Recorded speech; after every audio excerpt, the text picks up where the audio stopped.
안녕하세요. 꿈이 있는 미래의 박성화 목사입니다. 이 시간 하나님 나라의 완성 4단원 2과 교사 지침서 강의를 진행하도록 하겠습니다. 2과의 제목을 살펴보도록 할까요? 2과의 제목은 변화의 시작 예수님입니다. 읽을 말씀은 요한복음 2장 1절에서 11절까지 말씀되겠습니다.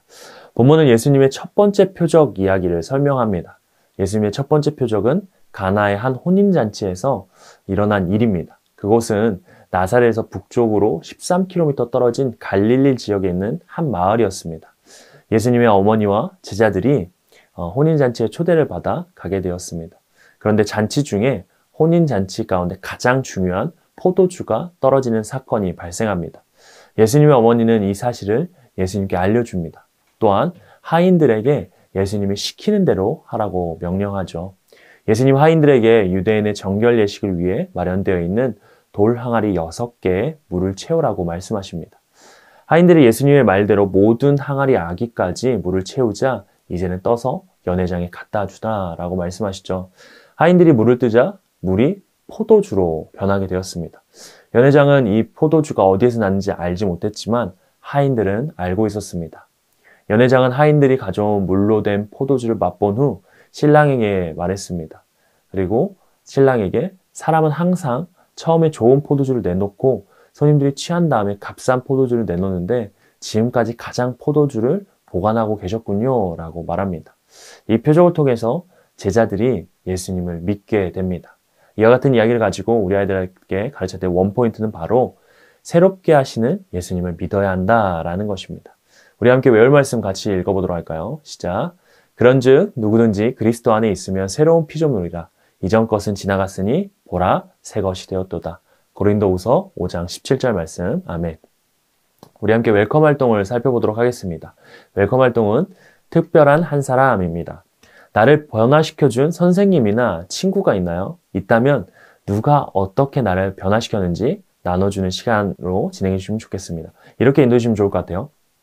우리 친구들이 그 이야기들 변화시켰던 분들을 생각해보고 작성한 후에 우리는 살면서 여러 사람을 만납니다. 그 중에 특별하게 나를 변화시켜주는 사람을 만나기도 하고요. 선생님의 격려로 내 인생이 바뀌었다라고 말하는 친구들도 있을 겁니다. 그리고 친구와 함께 나눈 대화를 통해서 비전을, 꿈을 꾸기도 합니다. 그래서 살아가는 동안에 이처럼 삶을 변화시키는 여러 만남들을 우리가 경험하게 되죠. 그런데 오늘 말씀에도 우리는 완전히 변화시키는 분이 나오게 되어집니다. 그분이 누구일지 어드벤처를 통해서 살펴보도록 할게요 라고 하시면서 어드벤처로 넘어가 주시면 좋겠습니다. 어드벤처에서 3가지 질문을 통해서 말씀을 다시 한번 살펴보도록 하겠습니다.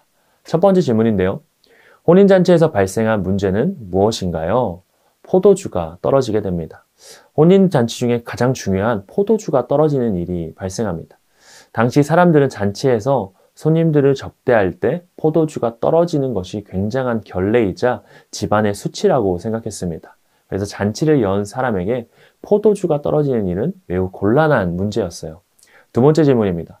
부족한 포도주에 대한 요청을 들은 예수님은 어떻게 하시나요? 항아리에 물을 채우라 하시고요. 물을 다 채우자 연회장에게 갖다 주라 라고 하십니다. 이를 맛본 연회장은 더 좋은 포도주를 알게 되죠. 포도주와 물은 완전히 다른 성분으로 이루어져 있습니다. 그런데 오늘 본문에서 예수님 항아리에 물을 채우라고 하신 뒤에 그 물을 완전히 다른 성분인 포도주로 변화시키십니다. 오히려 손님들은 더 좋은 포도주라고 여길 만큼 좋은 포도주를 만드셨습니다. 이처럼 예수님은 물을 완전히 다른 포도주로 변화시키셨던 거죠. 세 번째 질문입니다. 예수님의 놀라운 표적을 본 제자들은 어떤 반응을 보이나요? 예수님이 행하신 표적을 보고 제자들은 예수님을 더욱 믿게 되었습니다. 예수님의 제자들은 포도주가 변하는 사건을 통해서 예수님을 더욱 믿게 되죠. 예수님이 행하신 일은 사람이 할 수 있는 일이 아니라 하나님만이 가능한 일이었기 때문에 그들은 그렇게 믿을 수밖에 없었습니다. 이 말씀을 가지고 우리 밸류 질문 한번 이어서 살펴보겠습니다. 3가지 질문인데요. 첫 번째 질문입니다. 예수님의 어머니는 하인들에게 예수님이 무슨 말씀을 하시든지 순종하라 라고 지시했습니다. 이해할 수 없는 일에 순종해야 했던 하인들의 마음은 어땠을까요? 이해할 수 없는 일을 따르라는 것은 정말 힘든 일입니다. 마리아는 예수님이 무슨 말씀을 하든 그대로 행하라 라고 하인들에게 말합니다. 마리아가 그렇게 말할 수 있었던 것은 예수님이 누구인지 분명히 알았기 때문이죠. 예수님을 알았다면 그분이 하시는 일에 대해서 의심할 수 없을 것입니다. 두 번째 질문입니다. 예수님의 표적은 예수님이 인류를 구원할 메시아라는 증표였습니다. 예수님의 표적을 지켜보았던 당시 유대인들은 어떠했을까요? 매우 당황했을지도 모릅니다. 머리로 전혀 이해할 수 없는 일이 일어났기 때문이죠.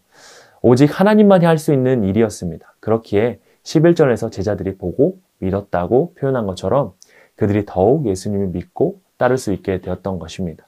세 번째 질문인데요. 예수님은 물을 포도주로 변화시키셨습니다. 이 사실이 나에게 어떤 의미가 있나요? 변화시킬 수 있는 것을 변화시키는 것은 사람도 가능한 것입니다. 그러나 전혀 변화시킬 수 없는 것을 변화시키는 일은 오직 하나님만이 가능한 일이죠.